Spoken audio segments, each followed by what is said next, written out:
ನಮಸ್ಕಾರ ಬಾಸ್. ಇವತ್ತು ನಾವು ಒಂದು ದೊಡ್ಡ ಜರ್ನಿಯ ಮುಗಿಸ್ತಾ ಇದ್ದೀವಿ. ರಿಚ್ ಡ್ಯಾಡ್ ಪೂರ್ ಡ್ಯಾಡ್ ಪುಸ್ತಕದ ಕೊನೆಯ ಅಧ್ಯಾಯಕ್ಕೆ ಬಂದಿದ್ದೀವಿ.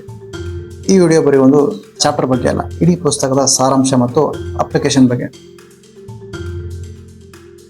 ನೋಡಿ ಬಾಸ್, ನಾವೆಲ್ಲ ಕಷ್ಟಪಡೋದು ಏನಕ್ಕೆ? ಒಂದು ಚಲೋ ಲೈಫ್ ನಡೆಸೋಕೆ, ಮಕ್ಕಳನ್ನ ಚಲೋ ಸಾಲಿಗೆ ಕಳ್ಸೋಕೆ ಅಲ್ವಾ? ಆದರೆ ಮಿಡಲ್ ಕ್ಲಾಸ್ ಜನ ಅದಕ್ಕೋಸ್ಕರ ಸಾಲ ಮಾಡ್ತಾರೆ. ಆದರೆ ಶ್ರೀಮಂತರು ಏನ್ ಮಾಡ್ತಾರೆ ಅಂತ ಈ ಚಾಪ್ಟರ್ನಲ್ಲಿ ರಾಬರ್ಟ್ ಒಂದು ಸಣ್ಣ ಕಥೆ ಮೂಲಕ ಹೇಳ್ತಾರೆ. ವಿಡಿಯೋ ಕೊನೆವರೆಗೂ ನೋಡಿ. ಈ ಸರಣಿಯ ಅತ್ಯಂತ ಬೆಂಕಿ ಮೆಸೇಜ್ ಇವತ್ತು ನಿಮಗೆ ಸಿಗುತ್ತೆ. ಒಮ್ಮೆ ಒಬ್ಬ ತಂದೆ ತನ್ನ ಮಗನ ಕಾಲೇಜ್ ಫೀಸ್ ಕೊಟ್ಟಕ್ಕೆ ಪರದಾಡ್ತಿರ್ತಾರೆ. ಆ ಫೀಸ್ ಸುಮಾರು $7,000 ಇರುತ್ತೆ. ಅವರು ಬಡವರಾಗಿರೋದ್ರಿಂದ ಸಾಲ ಮಾಡೋಕ್ಕೆ ರೆಡಿ ಇರ್ತಾರೆ. ಆಗ ರಾಬರ್ಟ್ ಒಂದು ಮಾತು ಹೇಳ್ತಾರೆ, ಬಾಸ್, ಫೀಸ್ ಕೊಟ್ಟಕ್ಕೆ ಸಾಲ ಮಾಡಬೇಡಿ, ಆ ಫೀಸ್ ಕೊಟ್ಟಕ್ಕೆ ಒಂದು ಅಸೆಟ್ ಕ್ರಿಯೇಟ್ ಮಾಡಿ. ರಾಬರ್ಟ್ ಆ ವ್ಯಕ್ತಿಗೆ $7,000 ದುಡ್ಡು ಕೊಡಲ್ಲ, ಬದಲಾಗಿ ಆ ದುಡ್ಡನ್ನ ಹೇಗೆ ಇನ್ವೆಂಟ್ ಮಾಡಬೇಕು ಅಂತ ಐಡಿಯಾ ಕೊಡ್ತಾರೆ. ಅವರು ಏನ್ ಮಾಡ್ತಾರೆ ಅಂದ್ರೆ, ಒಂದು ಸಣ್ಣ ಫ್ಲಾಟ್ ಅನ್ನ ಕಡಿಮೆ ಬೆಲೆಗೆ ಹುಡುಕಿ ಅದನ್ನ ಸ್ವಲ್ಪ ರಿಪೇರಿ ಮಾಡಿ ಜಾಸ್ತಿ ರೇಟ್ಗೆ ಸೇಲ್ ಮಾಡ್ತಾರೆ. ಬಂದ ಲಾಭದಲ್ಲಿ ಮಗನ ಕಾಲೇಜ್ ಫೀಸ್ ಕಟ್ತಾರೆ.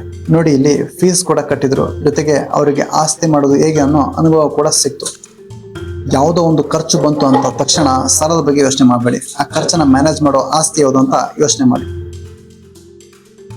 ರಾಬರ್ಟ್ ಈ ಚಾಪ್ಟರ್ ನಲ್ಲಿ ಒಂದು ಹಸಿ ಸತ್ಯ ಹೇಳ್ತಾರೆ. ನಿಮಗೆ ಕೆಲಸ ಅನ್ನೋದು ಕೇವಲ ಬದುಕೋಕೆ ಬೇಕಾದ ಸೌಲಭ್ಯ ಮಾತ್ರ, ಅದು ನಿಮಗೆ ಶ್ರೀಮಂತಿಕೆ ಕೊಡಲ್ಲ. ಪೂರ್ ಡ್ಯಾಡ್ ಹೇಳ್ತಿದ್ರು ಒಳ್ಳೆ ಕಂಪ್ನಿ ಹುಡುಕಿ ಕೆಲಸ ಮಾಡುವಂತ, ಆದ್ರೆ ರಿಚ್ ಡ್ಯಾಡ್ ಹೇಳ್ತಿದ್ರು ಒಳ್ಳೆ ಕಂಪ್ನಿಗಳನ್ನ ಖರೀದಿ ಮಾಡೋದು ಹೇಗೆ ಅಂತ ಕಲಿ ಅಂತ. ನೀವು ಒಂದು ಕೆಲಸದಲ್ಲಿ ಎಷ್ಟು ಎಕ್ಸ್ಪರ್ಟ್ ಆದ್ರೂ ಆ ಕಂಪ್ನಿ ನಿಮ್ಮನ್ನ ಯಾವಾಗ ಬೇಕಾದ್ರೂ ತೆಗೆದಾಕ್ಬೋದು, ಆದ್ರೆ ನೀವು ಕಲಿತಿರೋ ಇನ್ವೆಸ್ಟ್ಮೆಂಟ್ ಸ್ಕಿಲ್ ಯಾರು ತಿಳಕ್ಕಾಗಲ್ಲ. ಇಡೀ ಪುಸ್ತಕದ ಸಾರಾಂಶ ಇಲ್ಲಿದೆ ನೋಡಿ ಬಾಸ್. ಬಡವರು ಬರೀ ಖರ್ಚು ಮಾಡ್ತಾರೆ, ಮಿಡಲ್ ಕ್ಲಾಸ್ ಲೇಬರ್ಟೀಸ್ ತಗೋತಾರೆ, ಶ್ರೀಮಂತರು ಅಸೆಟ್ ಮಾಡ್ತಾರೆ. ನಿಮಗೆ ಸ್ಯಾಲರಿ ಬಂದ ತಕ್ಷಣ ಮೊದಲು ಆಸ್ತಿಗಳನ್ನು ಖರೀದಿಸಿ. ಸಣ್ಣ ಮೊತ್ತ ಇರಲಿ ಪರವಾಗಿಲ್ಲ, ಆದರೆ ಇನ್ವೆಸ್ಟ್ಮೆಂಟ್ ಮಾಡೋ ಹವ್ಯಾಸ ಇರಲಿ. ನೀವು ಬೆಳಗ್ಗೆ ಎದ್ದಾಗ ನಿಮಗೆ ಅಸೆಟ್ ನಿಮಗೋಸ್ಕರ ದುಡಿತಾ ಇರಬೇಕು. ಅದೇ ಅಸಲಿ ಫ್ರೀಡಮ್ ಅಂದ್ರೆ. ಕೊನೆಯದಾಗಿ ಬಾಸ್, ಈ ಪುಸ್ತಕ ನಿಮಗೆ ಬರೀ ದುಡ್ಡು ಮಾಡೋದು ಅಷ್ಟೇ ಅಲ್ಲ, ಜೀವನವನ್ನು ನೋಡೋ ದೃಷ್ಟಿಕೋನ ಚೇಂಜ್ ಮಾಡಿದೆ. ಕಷ್ಟ ಬಂದಾಗ ನನ್ನ ಕೈಲಿಂದ ಆಗಲ್ಲ ಅಂತ ಹೇಳ್ಬೇಡಿ, ನಾನು ಇದನ್ನ ಮಾಡೋದು ಹೇಗೆ ಅಂತ ಕೇಳ್ಕೊಳ್ಳಿ. ರಿಸ್ಕ್ ಬಂದಾಗ ಓಡಿ ಹೋಗ್ಬೇಡಿ, ಅದನ್ನ ಮ್ಯಾನೇಜ್ ಮಾಡೋಕೆ ಬೇಕಾದ ನಾಲೆಜ್ ಪಡ್ಕೊಳ್ಳಿ. ನೀವು ಕಲಿತಿದ್ದನ್ನ ಲೈಫ್ ನಲ್ಲಿ ಇಂಪ್ಲಿಮೆಂಟ್ ಮಾಡ್ತೀರಾ ಅನ್ನೋ ಭರವಸೆ ನನಗಿದೆ.